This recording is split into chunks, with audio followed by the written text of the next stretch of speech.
I'm Tom Paolino. I'm here on Staten Island, the fifth borough, and I'm an actor, and I teach and I write, and my purpose is to live life joyfully.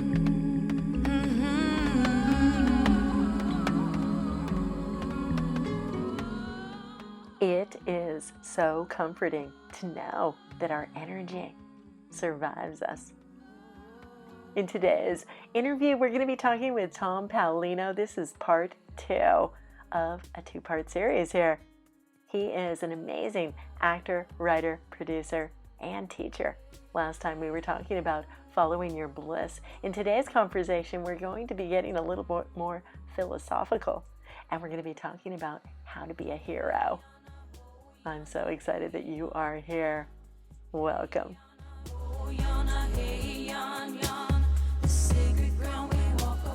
We were talking in our last conversation about the quarantine, about the pandemic that we're in right now, about how technology can reach across time and space, frankly. I'm not even kidding you. Much of my show is about reaching across to other parts of the world. I don't know when you yourself are listening to this particular broadcast, but I do know that Joseph Campbell is awesome. Last time that Tom and I were talking, we were talking about Joseph Campbell, the power of myth. We're talking about imagination, creativity. Tom, what were you saying in our last conversation? Catch people up a little bit and let's continue the conversation. I was saying that Joseph Campbell's great teachings include the message of follow your bliss. When I was 6 years old, I did a commercial for Ringling Brothers and Barnum and Bailey Circus. And wow. I remember when my grandmother, who was my best friend as a child, was telling our neighbor Molly about how I had memorized my lines for the commercial. And I remember the strawberries on the counter and the droplets of water like diamonds glistening on those strawberries at that moment that she was telling her friend about me. Now, this is a moment of bliss. It's when time slows down. In sports, they call it of the zone, or in meditation, they talk about, being in flow. The juicy sweetness of life is in the bliss of each of us. And last time we were talking, I was sharing with you about another bliss that I have, which is teaching. And as I was talking about teaching, I started to get goose pimples. Goose pimples or goosebumps or goose flesh. There's a great piece of evidence that your bliss is activated. These are clues from the universe. And of course, the fear is that, well, you can't make a living doing the thing that brings you the most joy. And that's not what Joseph Campbell says. What Joseph Campbell says is, when a person follows their bliss, support comes where you would not expect it, because at that moment you are in sync with yourself. You're in alignment with the universe's purpose for your life. And so all of a sudden, so-and-so comes along and says, oh, I know a guy who knows a guy, and why don't you talk to them? And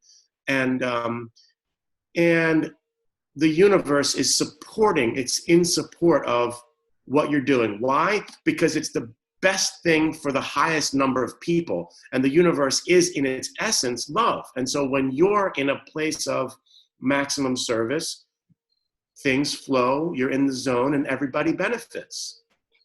Yes. And in time, sometimes very quickly, sometimes slowly, but it always materializes if you work for it, and that is money. So I believe in persistence. I believe in following one's bliss. This is also sometimes referred to as the definition, my favorite definition of luck, which is when preparation meets opportunity.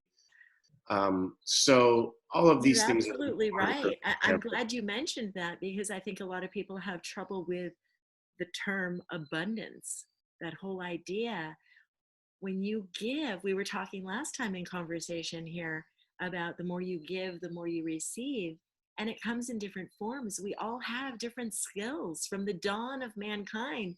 If I'm making baskets and you're fishing, let's trade. It's a trade of goods and services.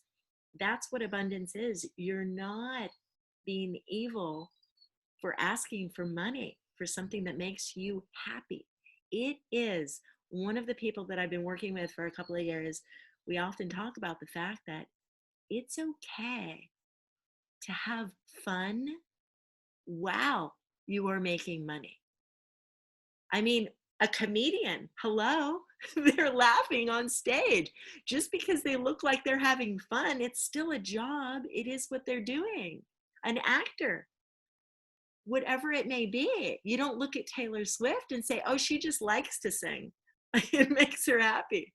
Of course, so I think that abundance is huge. And I think that's really important right now in the but to get back to Joseph Campbell, I love this book so much. And you guys, just to explain once again, to remind you guys, I'm in California. This book is on a shelf next to me right here during the interview. In our last conversation, Tom just happened to mention Joseph Campbell. Joseph Campbell is no longer on this earth, but his words and his energy still are.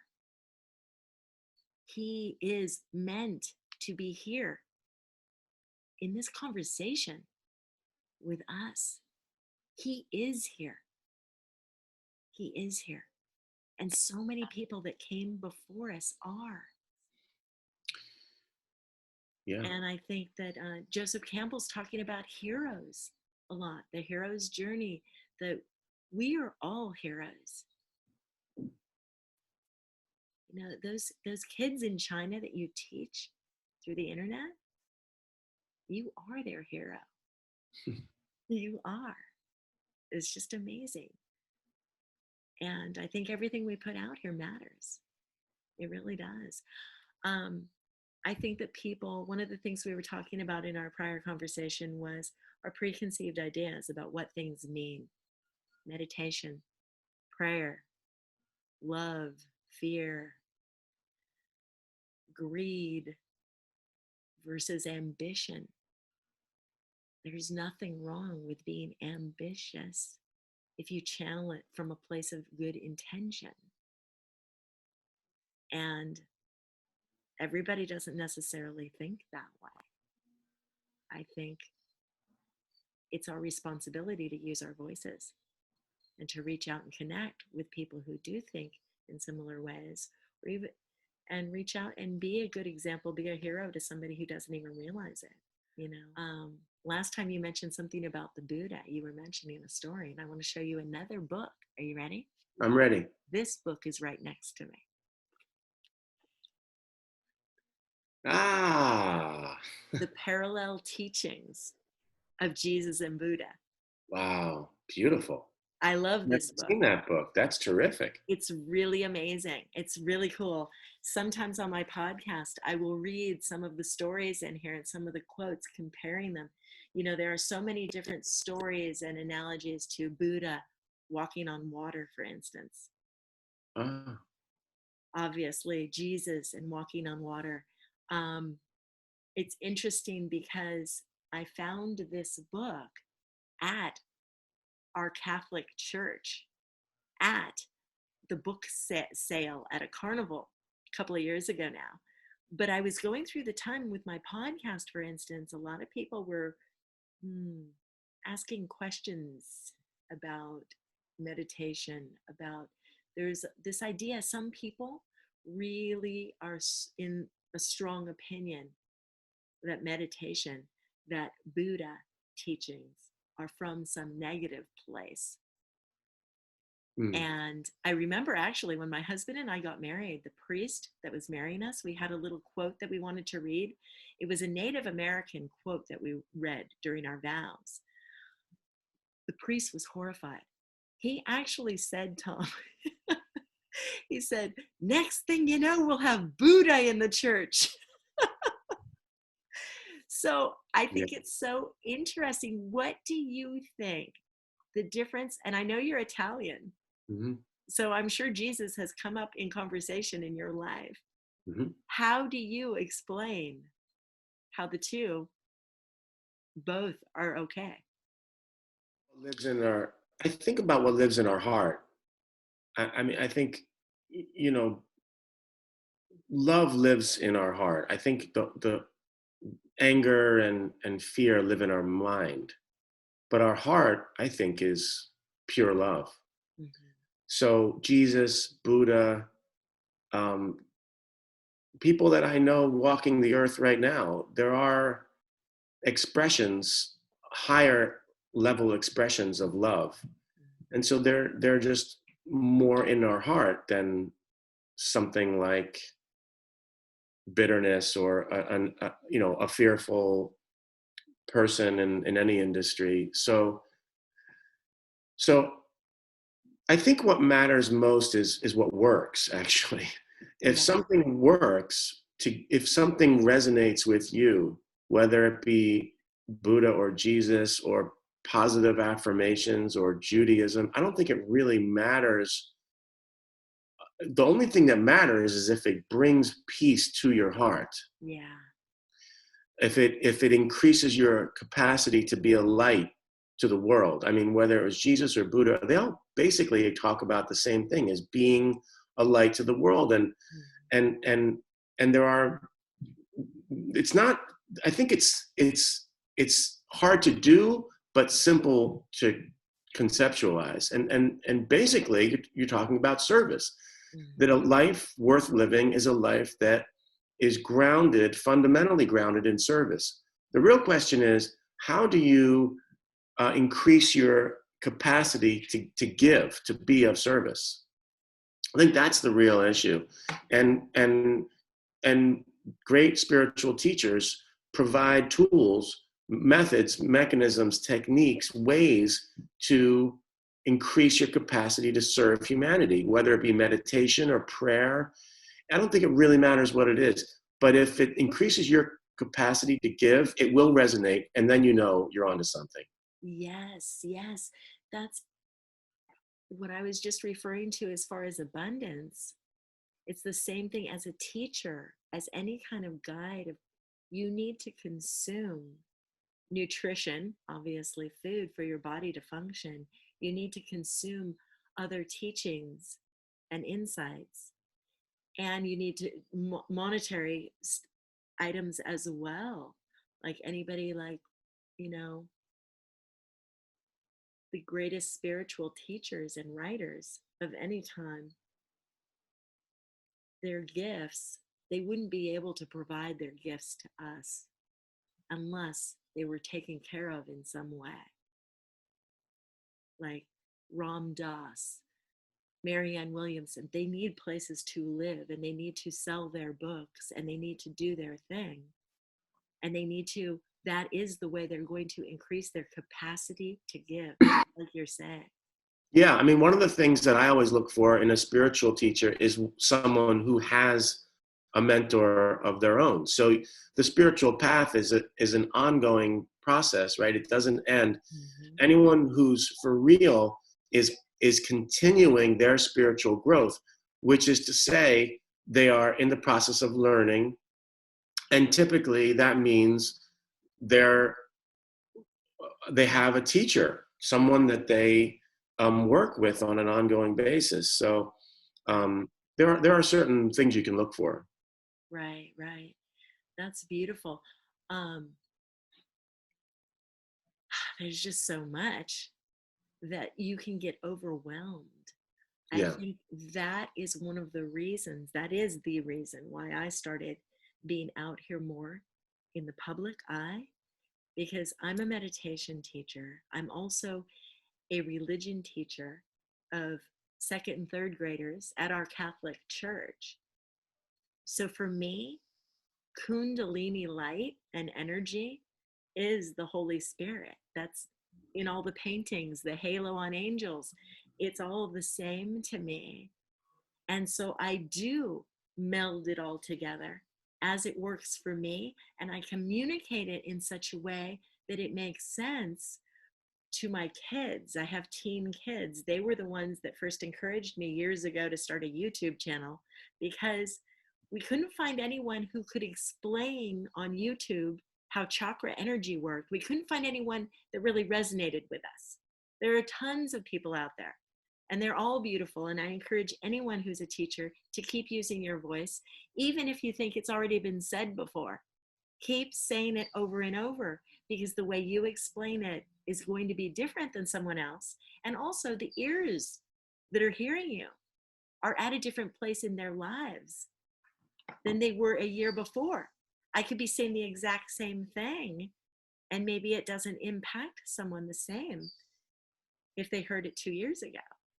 Mm. So it's all a constant flow of change. And I just think that everybody is a teacher in some capacity.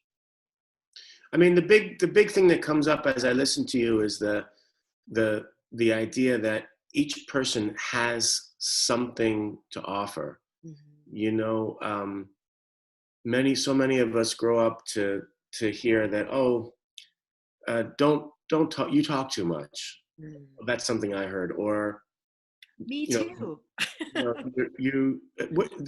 any number of things that for the most part, well-meaning people, they're out of love trying to protect you.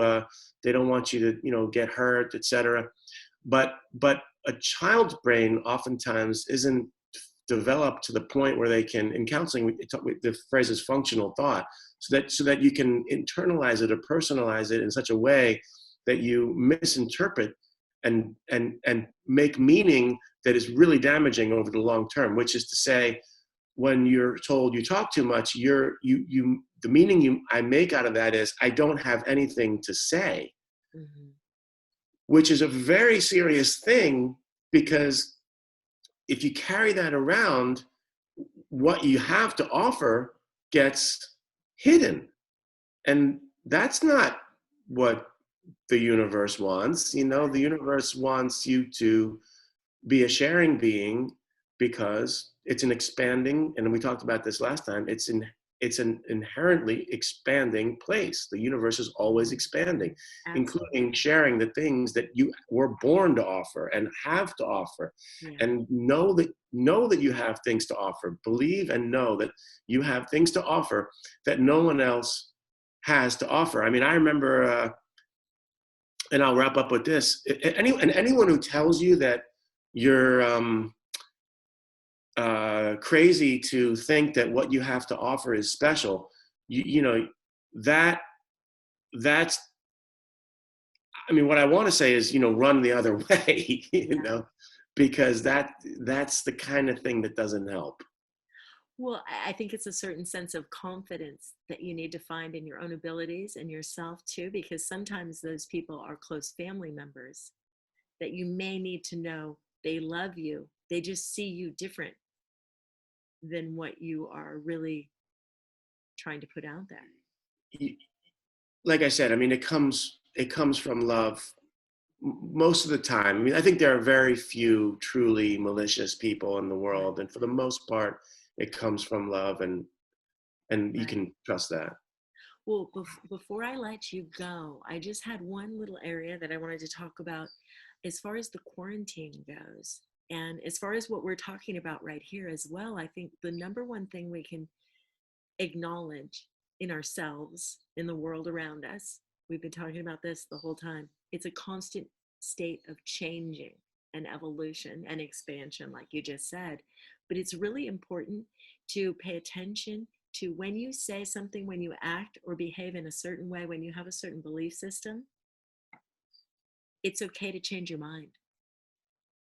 I Mm. think a lot of our suffering comes from hanging on to false beliefs, and we think that it weakens us for changing those beliefs. Mm-hmm. Whole beliefs, core values, sometimes you can change your mind. maybe a certain way you thought the world should be, you've learned, you know what? I think those other people might have been right. Maybe I need to shift a little bit. And it Hmm. doesn't mean you were being hypocritical 5 years ago, 10 years ago, whatever that may be, when you were really strong in that position. Doesn't mean you were being a hypocrite. It's okay to evolve and Hmm. allow yourself that freedom Hmm. to change. Yeah. You know, when I got divorced, someone said, "Congratulations." And I thought, that's an interesting response. You know, definitely. I mean, curiosity, children, who has natural wonder, the that can get crusted over as we grow older, but curiosity about, yeah, maybe this isn't working anymore, or the guiding question that I like to ask is, does this serve me? Because sometimes something will serve for a period of time and then not serve you any longer, and then the curiosity comes into play, and the wonderment of, maybe it has changed, and then of course humility, that there is a power greater, certainly I believe, than myself, and sometimes that power, changes the winds. And like John Lennon said, life is what happens while you're making other plans. If the universe changes the direction of things, the humility becomes really, really important. Say, okay, I will go with it, go with the flow instead of against it. That can be hugely helpful. Beautiful, beautiful. Thank you so very much, Tom. Thank you so much for hanging out with us here on the show.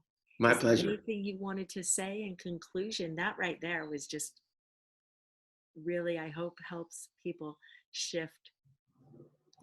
I And think I think the only thing I would say is have some fun. If something is fun, it's usually where your bliss is.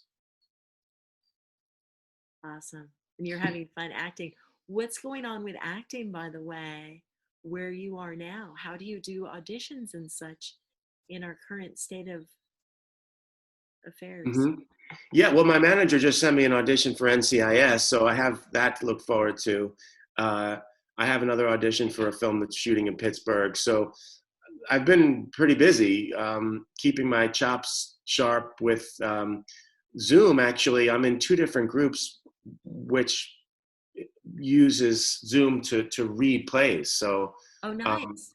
and if you're on speaker view, it's really kind of a self-editing tool. It switches from this actor reading this part to then the other person reading that part, and it's been amazing. I've read, I think, 4, 5, 6 plays with groups of actors since I got here in March 17th. Be onto Good. something.